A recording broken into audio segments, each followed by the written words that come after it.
Welcome, ladies and gentlemen, to the From Pillow to Post WWE No Mercy 2017 post-game show. I'm Joe White on the Internet Radio, as always, here. And, a lot of good matches on this show tonight. A lot of great matches on this show tonight. We're going to get into it, break it all down here. And AC maybe will be calling in. He mentioned something about it. I doubt he will, though. I doubt he will. Let's talk about this show. I give it a... for the most part, I give it a thumbs up, I guess. I mean, I can't really... except for the last two matches, I really can't say anything bad about it. Elias versus Apollo Crews was on the pre-show. I'll tell you right now, I did not see it because of the fact of I was cooking and eating dinner during this. And I got to tell you, I tried something different as far as the network goes. Still got my free month. So Vince McMahon did not get my money today. But I will tell you, the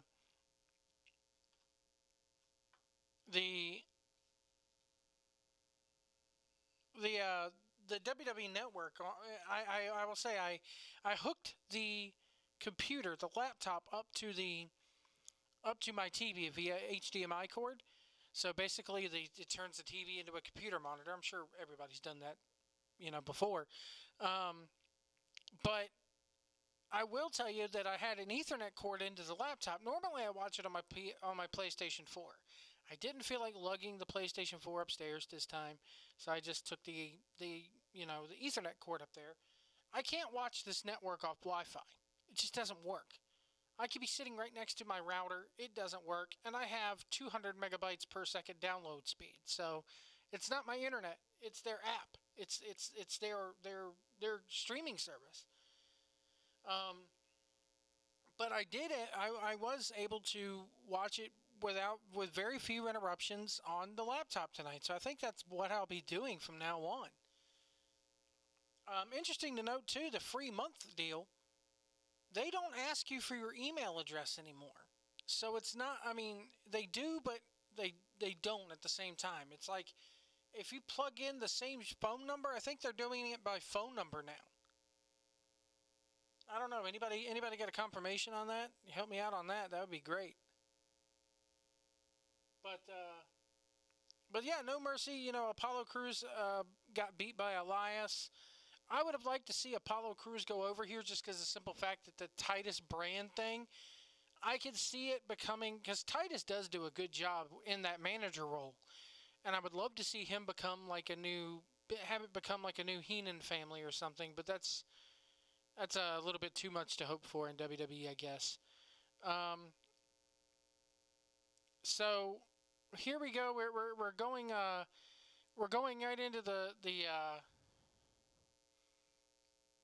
right into the pay-per-view here, and this was the Miz versus Jason Jordan. The match was okay. The crowd reaction was awesome. Brittany Young from Netflix's Glow was in the crowd. A lot of the Glow girls were in the crowd tonight from behind the German announce table, if you have managed to see it. Good series on Netflix, by the way, Glow. You should go check it out. But the thing that killed me in this match was it's Jason Jordan, man. The boy's not over. When they were doing the video package and they showed Jason Jordan and they were showing how he won that six-pack challenge, my son looked right at me and goes, I didn't want him to win. And I'm like, what? He goes, Jason. I didn't want Jason to win. I said, well, who did you want to win, son? Matt. I wanted Matt to win. So apparently my son is a big Matt Hardy fan. Who knew? But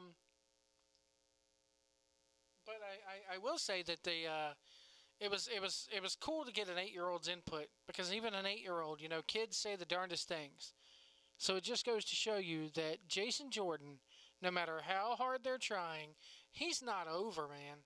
He's just not over, and he's not going to get over. I had the same trepidations about this when they first split up American Alpha.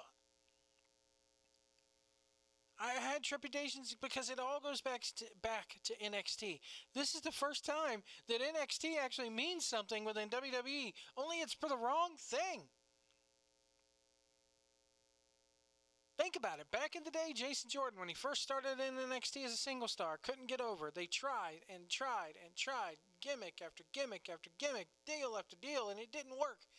Until finally they put him and Chad Gable together and did the American Alpha thing.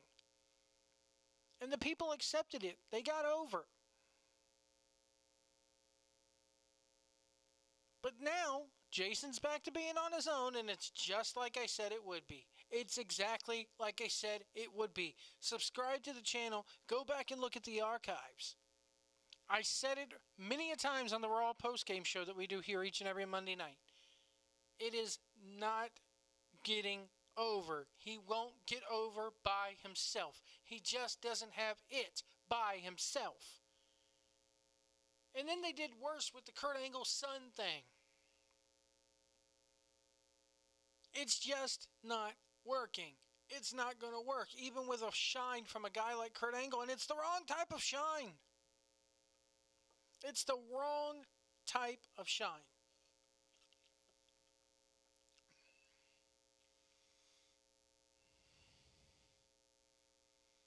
So The Miz ends up winning with a skull-crushing finale after The Miz Taraj interferes. Jordan gets interviewed by Promo Bot 3000. I shouldn't say that about Renee Young. Renee Young has gotten a teensy bit better. Said that he is let down. He couldn't overcome The Miz and The Miz Taraj. Said that he'd like a rematch. Said that when his father comes out, the fans lovingly chant, "You suck." But Miz, you really do suck. Wah, wah, wah. Golly, man. This guy makes Smith Garrett look like an Undertaker badass, man. I'll just say that. Smith Garrett Jason Jordan has done one thing, and that's made me a fan of Smith Garrett now. I will stop ragging on Smith Garrett now because it could be worse. It could be Jason Jordan. Smith Garrett is now over with me. Not that he wasn't over with me before, but you know what I mean. You guys know what I mean. If you've listened to the CWF After Show, you guys know what I mean. I now get Smith Garrett's character. I can't tell you who the hell Jason Jordan is, except for he's Kurt Angle's fake son. Finn Balor versus Bray Wyatt. This match again, I mean, it was. This pay-per-view had a lot of ups and downs. It was, to me, I'll give it a thumbs in the middle now that I think back on it. Now that I'm reading these, you know, it was okay. Finn Balor versus Bray Wyatt. It was okay. It was a good match. Wyatt looked really good coming out of it. They're not going to push him stronger, unfortunately. They tried that with him and Orton, and it's just, unless he goes back to SmackDown and that writing team gets a hold of him, it's not going to happen that much. But then again, Vince pretty much has his hands in both pies nowadays, so they both are sucking.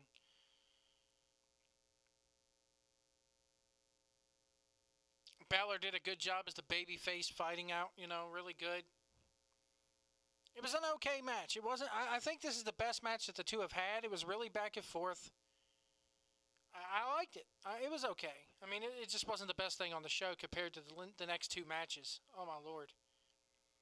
So they pushed Asuka's debut at TLC. I liked the way they did it. How they showed Asuka, her name, and then just plain black and white lettering underneath. Tables, ladders, and chairs. 10/22, October 22nd. They didn't show the TLC logo and you know, go for the all-out grandeur that they usually do. But I like it in this case. Why?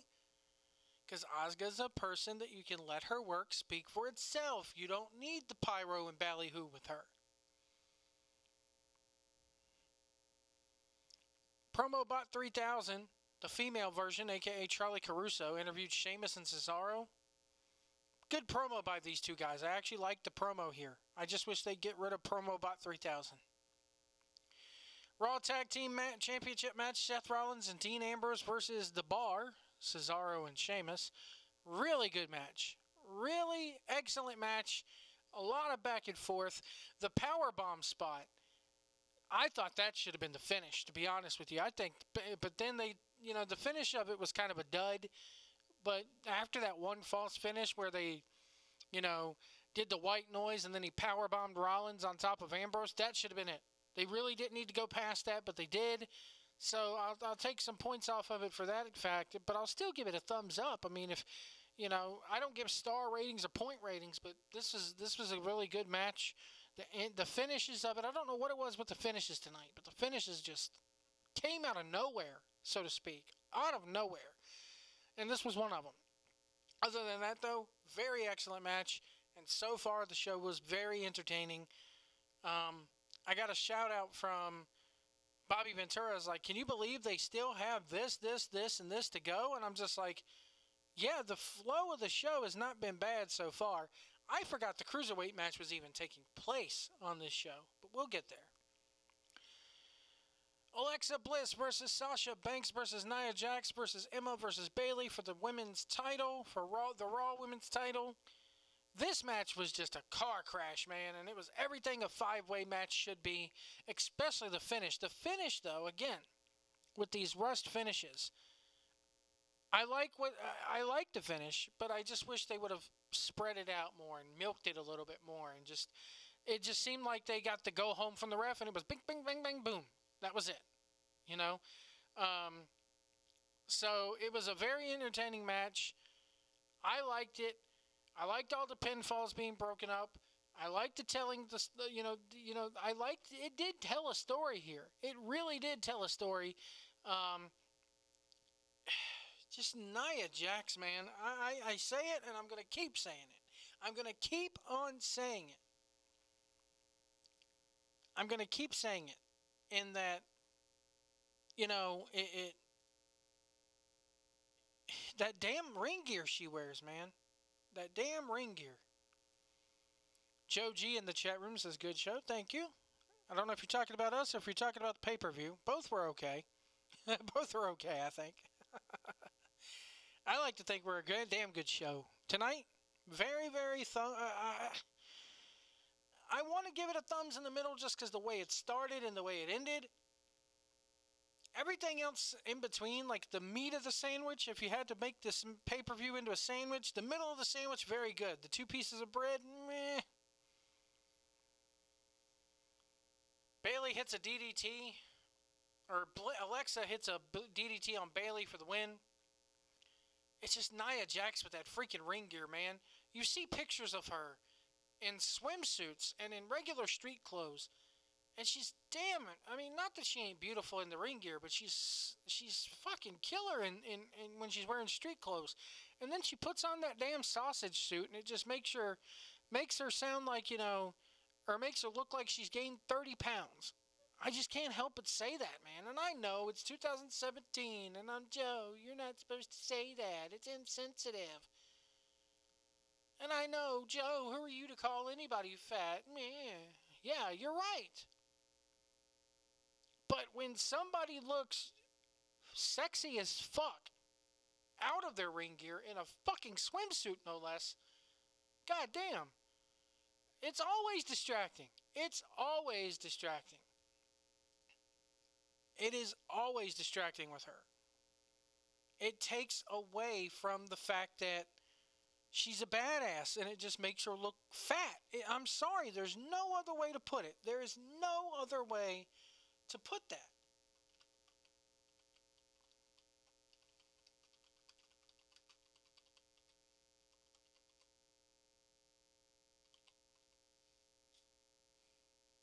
There's no other way to put it.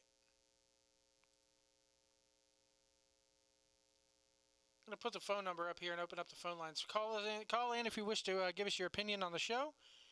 434-710-4900. That's 434-710-4900.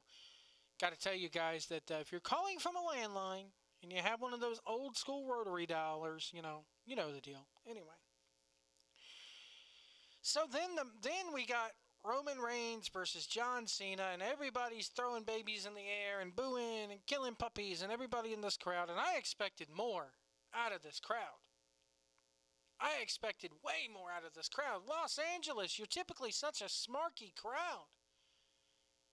They hyped this up as and I said it, this is the match. They kept hyping it up as a WrestleMania style match. Well, if you're going to hype it up as a WrestleMania style match, you put it in front of a WrestleMania style crowd. And to those of you who are there in LA with this show, you did not deliver. I expected more out of you guys. I really did.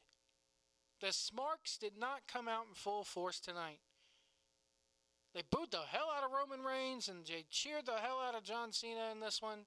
Cena threatened to leave and the crowd was like, yay, he's finally fucking leaving, yay. And he's like, I'll listen to you, I'll leave. And that's, Roman worked heel throughout the entire fucking match. It was a good back and forth. The work was okay. The storytelling was meh. The crowd pissed me off because I'm like, you're really playing into this bullshit. And here's the problem. You know why this match wouldn't daggone air at a WrestleMania? Because if it was a WrestleMania crowd and the actual Smarks showed up, and if it was the actual crowd that they needed to be working in front of, this match right here would have been Brock Lesnar versus Goldberg at WrestleMania 20 all over again. And I wanted it to be that. In the end, Reigns catches Cena out of nowhere with a Superman punch and a spear. After he had kicked out of the Avalanche AA, he kicked out of the Rolling AA, he got out of the STF, so he took all of John Cena's shit and more. The 5-knuckle shuffle, all that stuff. You notice I don't think Cena did the 2 shoulder blocks in the proto bomb. I may have missed it. But good work by both. You could definitely tell that Reigns or Cena is WWE crowds have no soul sometimes. This was a match where I wanted them to have no soul and just rip the fuck out of it. I've been saying it since they announced this match. This needed a WrestleMania-style smarky crowd. Where are the people from England at? The one time where I wanted them, the UK crowd, the Englanders, the people from across the pond, the one time that I wanted them to come in and do their stupid soccer-style chants and break out the beach balls, this was it. But we got none of that. Instead, we got people wearing Cena merch, people wearing Reigns' merch, women and children, women throwing the babies in the air, kissing these 2 guys' ass. Even the men. It's awful. All I can say is the crowd tonight gets a B- just for this. So the winner's Roman Reigns. After the match, Cena raises Roman's arm. The crowd boos. Roman hugs Cena and showed him respect. It's way too early for this to be happening. Cena's going to be gone for a while due to his Hollywood commitments. He sits in the ring soaking it in. And again, it was played up as if this was actually Cena's, swan song as a full-time performer, which it was. He's going to do the Bumblebee movie. He's got Ferdinand coming out, which is an animated movie that looks like it's going to bomb miserably. Hey, look at it this way. If you're going to go off and be Mr. Hollywood, if you're going to go be everything you said you would never be, you got to have a doom somewhere in your resume, and it looks like that Ferdinand movie is going to be Cena's doom. So there you go. The Transformer movie is announced. Cena was gone. WWE didn't treat it like he was gone. Everybody's sitting there going, oh my, I read on Twitter already within 2 minutes. Everybody is saying, oh my God, is Cena retiring? No, he'll be back for the Rumble. He'll be back for the Rumble. They announced a Miz TV with Roman Reigns tomorrow is going to kick off Raw. In Kurt Angle's office, they announced that there. So we get to see that tomorrow. And it's interesting to see what they do with Cena. Do they sweep this under the rug? Of course, Roman's going to come out to tumultuous boos tomorrow. Want to remind you guys, CWF Mid-Atlantic Fan Con comes your way October 13th and 14th in Burlington, North Carolina / Gibsonville, North Carolina. CWF Mid-Atlantic is an indie promotion that I do an after show for each and every Wednesday night here on the channel about 10:30 p.m. Eastern Time. For more information here on how to attend CWF Fan Con in Gibsonville or / Burlington, North Carolina, follow John Philip Havage on Twitter at John Philip Havage or JB, John Bryant, or Mr. Bryant on Twitter, at JBryant25. Or the quickest way now is to follow the official FanCon Twitter at FanCon CWF. It's going to be 2 days of fun down there in Gibsonville, North Carolina. The hotel and everything is in Burlington. Again, follow that Twitter account and you will see more information. As for more information about CWF, they do a weekly YouTube show based on the promotion there. You can find that at cwfworldwide.com. That's cwfworldwide.com. That takes you straight to their YouTube page. The show is called CWF Worldwide. They also have classic episodes up there on there as well. It airs every Wednesday at 9 p.m. on YouTube. It's free. You don't have to pay anything for it, and it's a damn good promotion with some damn good old school booking with some new 2017 wrestling flair thrown in. I highly advise you guys take a look at it. And again, we do the official, unofficial after show each and every Wednesday night here on the channel live at 10:30 p.m. Eastern Time. Do I think Kurt Angle will be wrestling at WrestleMania? Yes. Yes, absolutely. Who he'll be wrestling at this point, I can't tell you. Hell, the way things are going right now, they're going to feed him to Roman Reigns too. When will they get that it doesn't matter who you feed this guy to? It doesn't matter who you beat him, who you have beat. He's just not the guy as much as they want him to be. He's not going to be the guy.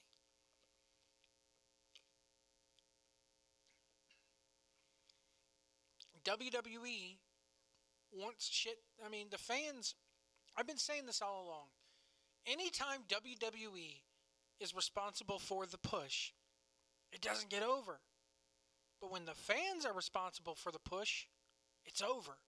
Like Daniel Bryan, John Cena even. John Cena, they strapped the rocket to him, but it kind of happened a little bit organically as well back in the day. Samoa Joe was another one that they, he's injured right now, but he's the fans' choice. When will WWE learn that they need to let it happen organically? Playing on to the next match here.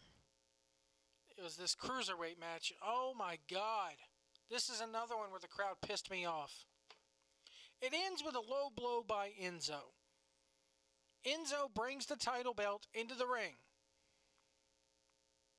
When will WWE give up on Roman Reigns? They're not going to.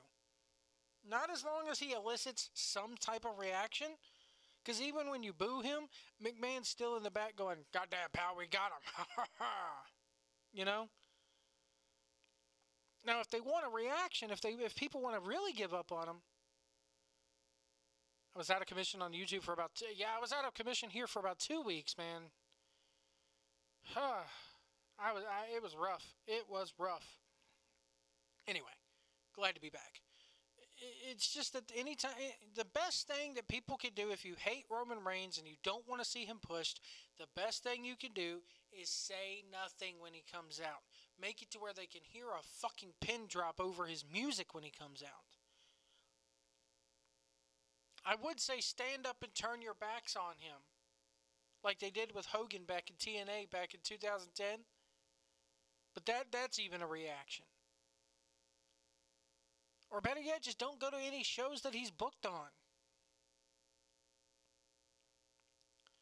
Neville versus Enzo. It ends when Enzo goes outside. He's getting his ass kicked through the whole fucking match. Enzo goes to the outside, grabs the cruiserweight title, brings it in the ring. The ref goes, "You can't use that. I will DQ you. Hand me the belt." Enzo goes, "Okay, I'll give you the belt." And he gives him the belt. So as the ref is putting the belt back and handing it back to JoJo to put back at the timekeeper's position, Enzo... Okay, So let's count this. He's already done a heel move by bringing the title in the ring. He's doing another heel move by arguing with the referee. And then the strike 3 of heel moves comes when he blatantly low blows Neville, pushes him over and doubles him over for the pin. The crowd cheers their fucking ass off for this guy. Bruce Mitchell put on Twitter. Let me read you what Bruce Mitchell put on Twitter here. Where was it? Oh, man, I lost it. He put something like, Enzo comes in the ring, blatantly low blows the heel. The crowd cheers this, and wins the God Bless America. And I'm just like, my thoughts exactly. My thoughts exactly. The 2K package, yes, the 2K package was really good. Yes, I think I am going to get the game. It's going to be a while before I get it because of funds, money reasons, but I will be getting it, and I will be playing it here on the channel. So we will, you'll get to see me play it and how much I suck at wrestling games and all that because I'm really not really good at them. So, yeah, they've put the title on Enzo. And if you haven't noticed here in the last week, Enzo on his shirt. He's like, I've got the sauce. And on the back of the shirt is Enzo Amore's pasta with meatballs. They are selling Enzo Amore, for lack of a better term, they are actually going to be selling Enzo Amore SpaghettiOs. It's going to taste like his matches. Like crap. Oh, man, it just the title being on Enzo and the way he won it and the crowd's reaction is no, please. That division is officially fucking buried. Even to the point where, you're going to need PS Plus to play together. And actually, my PS Plus thing is actually going to be lapsing in October. So,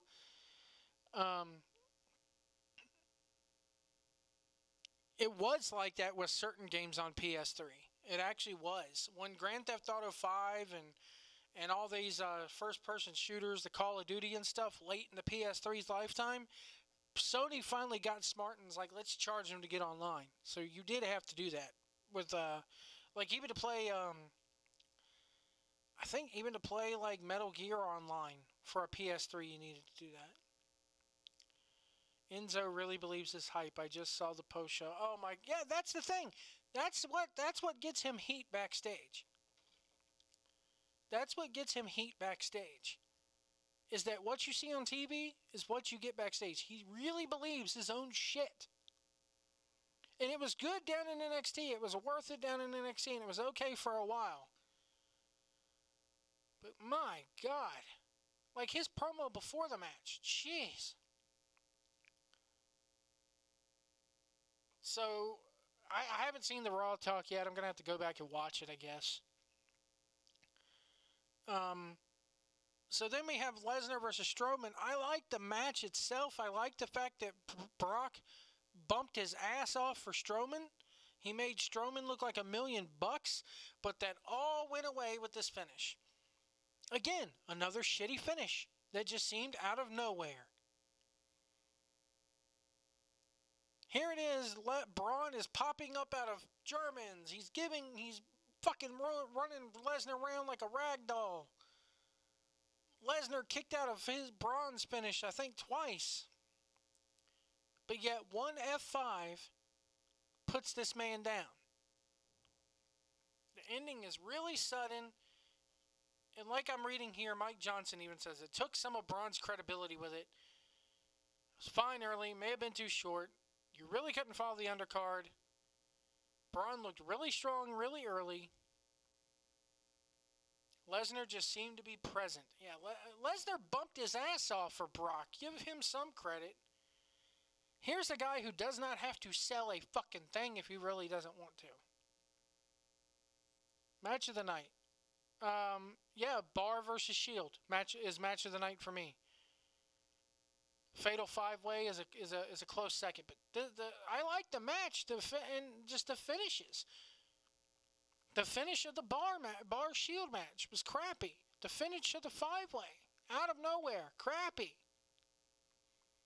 The finish of the main event, crappy. The finish of the cruiserweight match, crappy. Really good matches, shitty finishes, which have been WWE's MO all along, in their Achilles heel all along. I don't know if Braun's legit injured or not. Let me check on that here. I'll find out for you. Let's check the sheets. Gruesome look at Cesaro's injury. How about Cody Rhodes officially signing with Ring of Honor? That was to be expected, it looked like. He'll still be able to go to Japan. That's what kills me about it. Alright. The TLC news coming out of James McKenna of ProWrestlingSheet.com. There you go. There's a news with a Z site. But they've reported good stuff in the past. Has indicated that there will be a full Shield reunion at next month's TLCs in an effort to boost ticket sales. Hey, why not?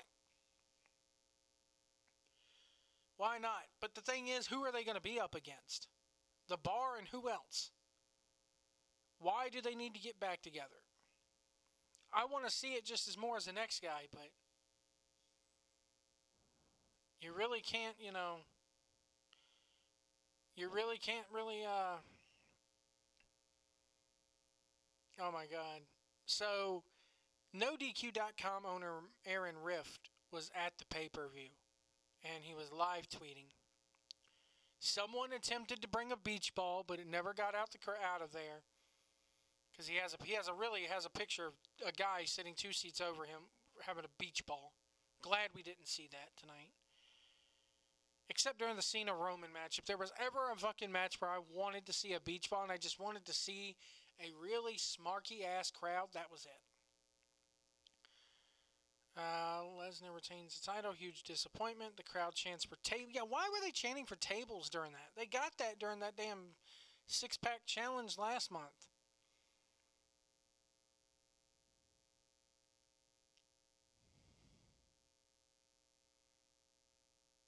This is boring chants for Enzo and Neville.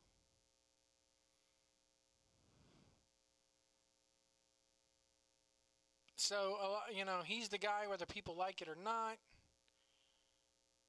One-off match. This is how Cena and Reigns needed to be. I like that. I mean, I like the finish of the match. It just seemed out of nowhere.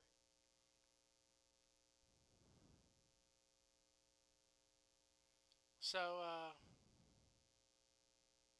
I think the whole entire pay-per-view, I mean, if I gotta give it a fair score, which I will here, the finishes of these matches really drug it down for me to the point where I have to give it a thumbs in the middle show. I'm curious to see what they do with Braun Strowman after this. Do you put him with Roman again? Do you continue that feud? We really don't want to see it.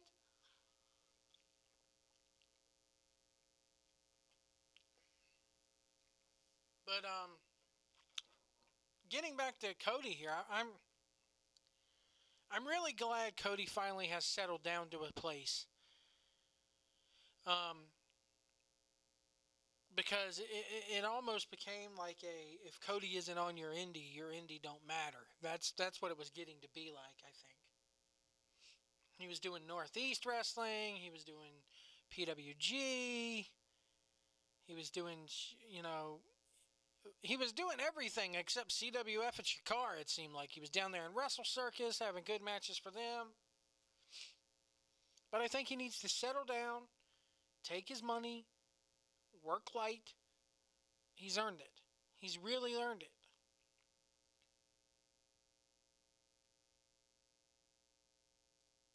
So, that's my thought on that there. I'm glad for the guy. I hope that the Sinclair people treat him well.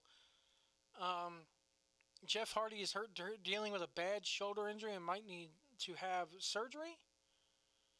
Beth Hardy put on Twitter, Ruby's sick again. Husband is injured. Allie isn't 100%. Lucas is blind and my house needs to be cleaned. I need a clone. Says every woman ever. Every single parent ever, pretty much. I mean, well, not single parent, but you know what I mean. Every parent ever. We're hot for the first few matches, went downhill for the last three. Yeah, I mean, it just seems like that those last three matches. Well, I won't say they were dead for Cena and Reigns. It's just the wrong kind of crowd to put that kind of a match in front of. If you're going to say it's WrestleMania caliber, put it on WrestleMania. I think they may do it on WrestleMania.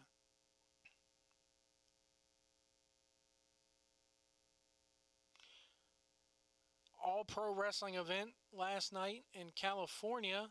Eminem, Johnny Nitro, and Joey Mercury reunited. Is Mercury still with WWE? Is he allowed to do those indie dates? That's kind of weird to me. Bully Ray sent to the hospital after last night's ROH show. They did a deal where Jay Lethal kind of turned heel last night. Or Friday night, I should say.